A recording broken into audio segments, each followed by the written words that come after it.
Em nome da comissão organizadora, agradecemos ao IPSEC pela apresentação e, na sequência, por gentileza, convidamos o William Barbazza, que é da Vórtice. O seu tema, a importância da biomassa na matriz energética. Vamos então receber o William.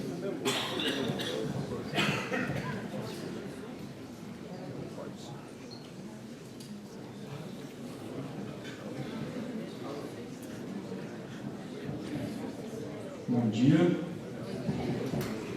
Mais uma vez, obrigado a Civil pela oportunidade de falar um pouco aí para vocês. Eu sou diretor executivo da Vórtice. A Vórtice hoje é uma empresa que fornece soluções para geração de energia. Nós somos focados também na GD, até 5 megawatts. A Vórtice é uma empresa oriunda de manutenção. Nós nascemos de manutenção de turbinas a vapores e redutores. E com a necessidade do mercado, nós estruturamos a empresa para fornecer a solução integrada para geração de energia. Como vocês já aprenderam sobre biomassa, já aprenderam como gerar energia com ela, eu vou falar para vocês da importância dela dentro do cenário energético. Então, a matriz energética brasileira, não só brasileira, acho que isso é uma vertente mundial, caminha para ser uma matriz limpa e diversificada. Então, o Brasil ele tem um compromisso aí de redução de 43% de emissão de CO2 até 2030. Isso é um compromisso do Acordo de Paris. Tá? E o Brasil avança em fontes renováveis, porém ainda a gente está um pouco atrasado com relação ao resto do mundo, principalmente com redes inteligentes. A geração distribuída, a gente que trabalha, que vem buscando aí soluções, implantar soluções, principalmente com a geração distribuída, a gente sabe como que ainda tem bastante dúvida, bastante questões regulatórias que faz com que tenha muita incerteza ainda na geração distribuída, precisa melhorar bastante. E tecnologias de armazenamento também a gente ainda está começando com relação a baterias aí para solucionar as fontes fotovoltaicas, eólicas, que são fontes intermitentes e precisam de ter uma energia mais estável na base. E se fala que o setor elétrico ele terá uma revolução na próxima década maior do que nos últimos 100 anos. Eu vou falar para vocês de como que é estruturado o Sistema Integrado Nacional de Energia. Então a gente tem uma classificação das fontes de energia. A gente tem aí a hidráulica, que é a principal energia, ela pega uma fatia de 65% aproximadamente da nossa matriz energética, e junto com ela a nuclear, que é uma parcela bem pequena, mas é uma fonte estável, e essas duas juntas elas são consideradas fontes estruturantes, que são fontes de base e fontes com que o sistema ele conta com elas para geração, por ser estável e altamente confiáveis. Após vem as fontes emergenciais, são fontes com combustíveis fósseis e combustíveis caros, são fontes de alto custo. Essas fontes elas integram a matriz justamente para em situações de emergência e que necessite da entrada delas, o operador despacha essas fontes. E após vem as complementares, que por serem intermitentes, elas fazem uma complementação do sistema, entre elas solar, eólica e a biomassa também é considerada uma fonte complementar. Aqui uma distribuição dentro da matriz, o Leonardo já mostrou, mas a gente tem um percentual aqui de hidrelétrica de 65%, a biomassa ela pega cerca de 9%, a eólica também, e 1% aí de solar. Além disso, o Brasil ainda importa 8 GB de energia do Paraguai, Argentina, Venezuela e Uruguai. O Brasil importa essa energia principalmente em períodos como agora, períodos de seca, onde o operador ele tem que segurar um pouco os reservatórios da energia hidráulica, então a gente importa energia dos outros países. Aqui uma distribuição gráfica das fontes. A hidráulica ela pega uma fatia bem grande aqui, a termoelétrica aqui, ela está entrando biomassa e os combustíveis fósseis também. A fotovoltaica, uma pequena parcela, a eólica e nuclear, 1%. E como que esse sistema ele é operado? Existe um operador, a ONS, que é o Operador Nacional do Sistema. Então ela faz uma equação com todas as fontes disponíveis que ela tem. Algumas fontes elas são integradas, que a gente fala. Então o operador ele enxerga essas fontes e através de uma gestão hídrica e de uma previsão de demanda, ele faz essa equação e começa a despachar as fontes. Então ele começa das fontes estruturantes, que ele tem a hidráulica e a nuclear, e juntamente com elas ele vem soltando, despachando as outras fontes, que aí é carvão, óleo, solar e eólica, biomassa, enfim. Com a entrada maçante de fontes intermitentes, isso acaba gerando uma confusão no sistema, porque o operador ele acaba que ele não enxerga essas fontes intermitentes e ele não tem controle de despacho sobre elas. Então imagine, a solar ela vem forte com 1%, a eólica já representa 9% da matriz. E a eólica ele não consegue prever quando vai ventar, quando não vai ventar, qual é a intensidade do vento, e isso acaba gerando uma confusão.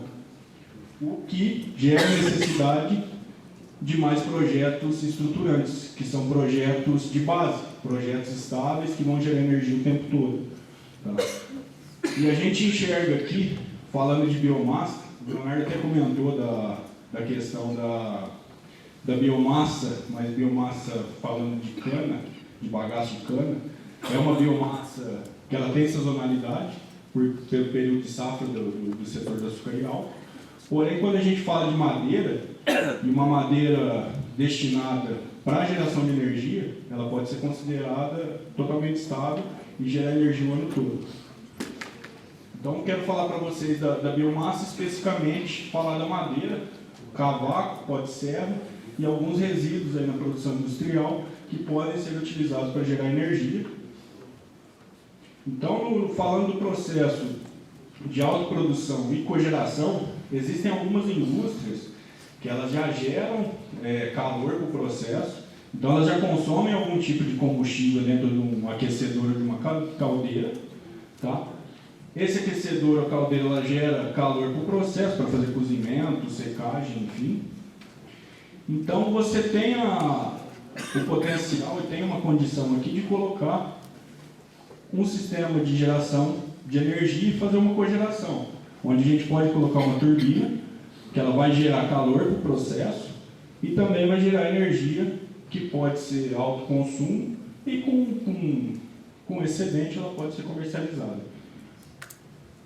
Outra situação é a empresa que ela gera o resíduo. Então a gente conhece algumas empresas do setor da madeira, que no próprio processo ela gera resíduo, ela gera cavaco, pode ser, e também pode se colocar um sistema de geração de energia, onde a gente vai utilizar essa biomassa de resíduo, que às vezes pode ser até um passivo ambiental, para gerar mais vapor, passar por uma turbina e também gerar energia que pode ser o autoconsumo ou pode ser para exportação, para injeção na rede. Isso aqui tem um potencial muito grande.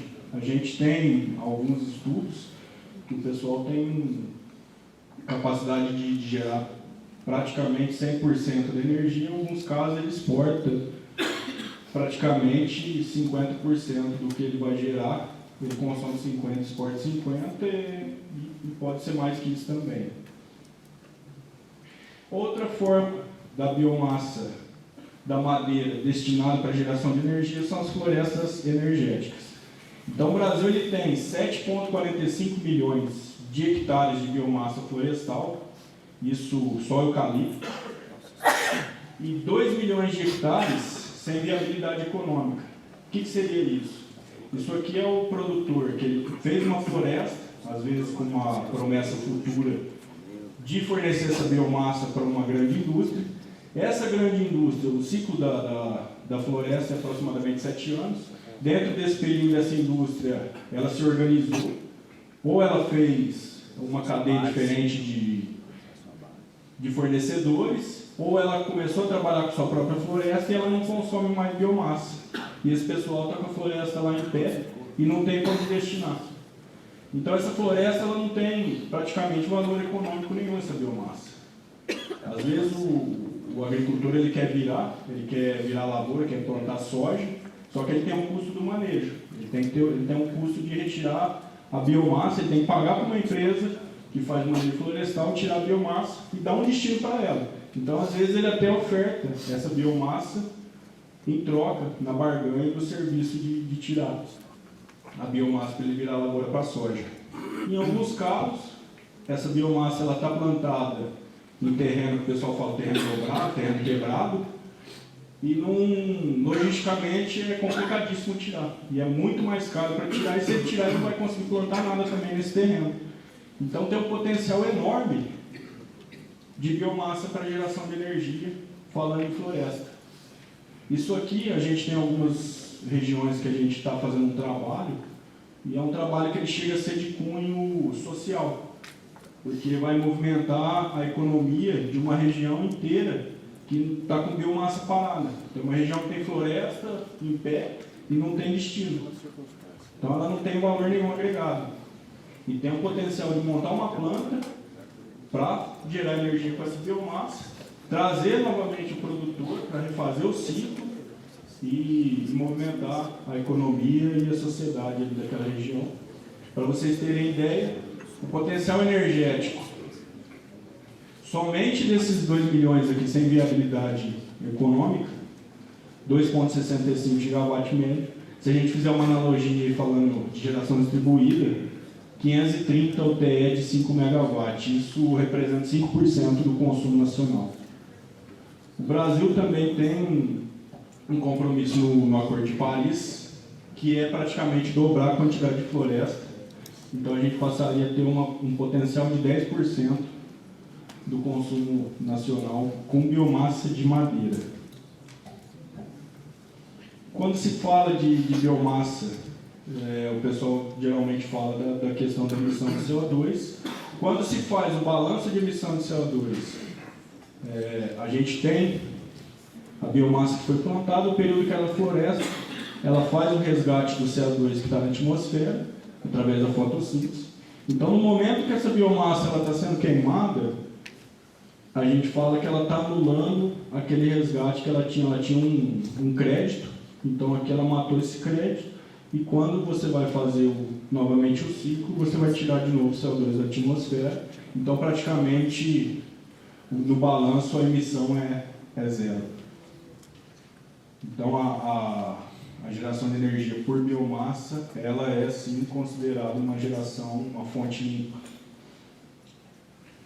E para reforçar a importância da biomassa na matriz, a biomassa é uma planta estável. Então, por que a biomassa não é considerada como projeto estruturante? A gente sabe que tem o peso da biomassa de bagaço de cana, que ela praticamente representa toda a geração de energia por biomassa, que ela não é uma geração estável pelo período de safra, porém a gente tem um potencial gigante para trabalhar com madeira, que aí sim, sendo feito um bom trabalho de planejamento, a madeira sendo destinada 100% para a geração de energia, você vai ter uma planta que ela vai operar, eu considerei 95%, mas a gente tem casos que trabalha com 97%, 98% do tempo aí disponível durante o ano, ela gera energia o ano todo, e ela pode ser um complemento para o sistema intermitente.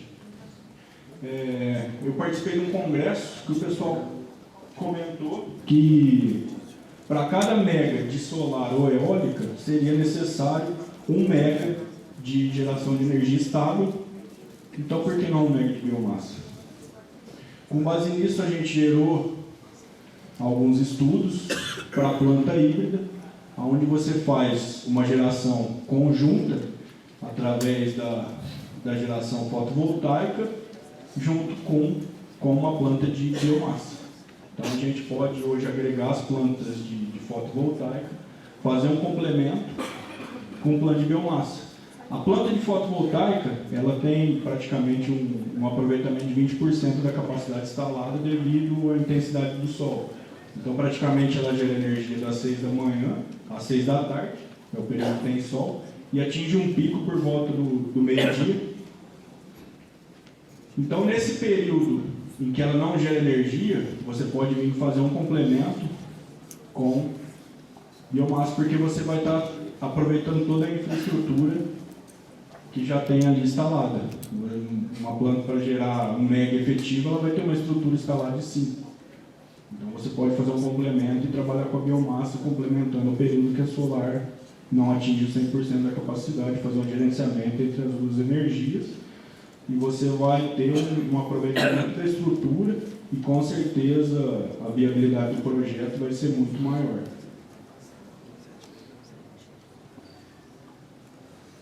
Aqui, acho que não vai dar para vocês verem, mas é um estudo de viabilidade que a gente fez de uma planta, uma termoelétrica de biomassa de 5 megawatts. Ela tem um payback de 3 anos. Tá? Um payback, a planta de 5 mega de biomassa, ela tem um payback muito baixo pelo volume de energia gerada. Aqui um estudo de viabilidade que a gente fez da planta híbrida, onde você teria uma planta, a gente montou uma planta com 2 megas de fotovoltaica, 3 megas de biomassa. A fotovoltaica ela teria um payback de 8 anos praticamente. E agregando aí a biomassa, com a adição da planta de biomassa, esse payback ele vai cair para aproximadamente 5 anos. Então tem aí um ponto para a gente trabalhar, que é adicionar biomassa nos projetos também de fotovoltaica, que vem crescendo e está muito acelerado, principalmente a geração distribuída, a gente vê como está aquecido a questão de fotovoltaica. Bom, basicamente é isso. Então, para finalizar, uma frase do Lavoisier: na natureza nada se cria e nada se perde, tudo se transforma. Então, potencial para a gente transformar a biomassa em energia, a gente tem bastante. Tem muita biomassa disponível no nosso país.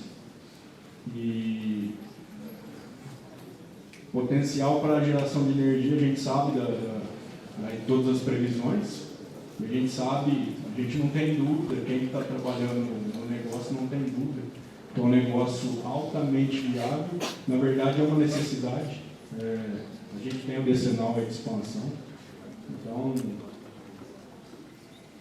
é o futuro. A energia é o que a gente tem aí, é o que hoje acho que está movimentando o país, e é o que o país vai necessitar aí nos próximos anos, de uma expansão bem grande, e a gente não tem visto isso muito, principalmente do governo, uma fomentação de expansão de energia. Bom, mas basicamente é isso. Muito obrigado, meus contatos estão aqui. Nós estamos no stand aqui na frente também. Se os senhores precisarem depois, quiserem bater um papo, fazer algum estudo, a gente está à disposição aqui.